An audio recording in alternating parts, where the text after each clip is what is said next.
C'est pas évident de comprendre cette phrase de « je suis Dieu ». Ce « je suis », c'est la phrase de base à méditer. Ceux qui font jamais de méditation, on commence par quoi? Commençons par la respiration, oui, mais après, qu'est-ce qu'on va mettre dedans? Je suis. Et on va s'apercevoir qu'on met plein de définitions derrière tout ça. Et même si je mets derrière « je suis Dieu », même ça va me donner des limites. Ça va me limiter à l'image que j'ai de Dieu, à l'image de ce que Dieu est capable, à l'image de ce que Dieu devrait faire. Il y a tellement de gens qui disent « Ah, mais si Dieu existe, pourquoi est-ce qu'il autorise ça, ceci, pourquoi est-ce qu'il autorise cela ?»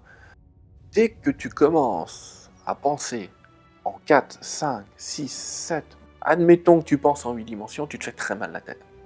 C'est pour ça que beaucoup de religions ont dit « vous ne vous ferez pas d'image de Dieu ». C'était avant tout pour éviter de péter un boulon.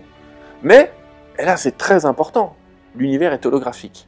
Ça veut dire que si je plonge à l'intérieur de moi, on leur demande de regarder un point de lumière qui est à l'intérieur d'eux, qu'ils peuvent imaginer comme étant leur âme, l'atman, on appelle ça comme on veut, peu importe.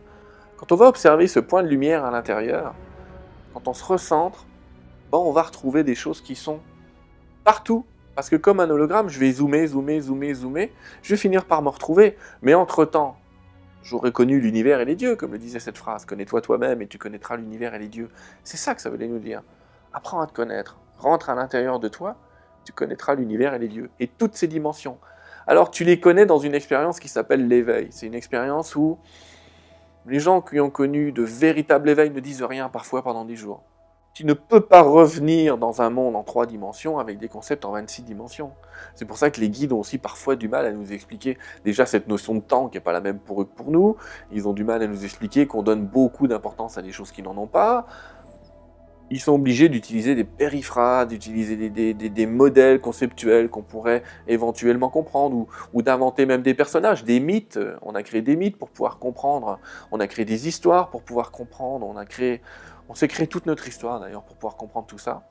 Mais tu ne peux pas revenir avec cette connaissance de toutes ces dimensions. On ne revient pas de ce type d'expérience intérieure avec une connaissance, mais on revient avec ce que les guides appellent aujourd'hui une information. Un engramme, quelque chose vient s'inscrire en nous, qu'on est incapable de décoder, comme un nouveau brin d'ADN qui vient nous donner de nouvelles informations, qui petit à petit dans notre corps, ça se passe dans le corps est le pont, disait Sri Aurobindo, il a raison, dans le corps, petit à petit, tout va se mettre en route pour qu'on conceptualise de nouvelles choses, qu'on en invente et qu'on les comprenne.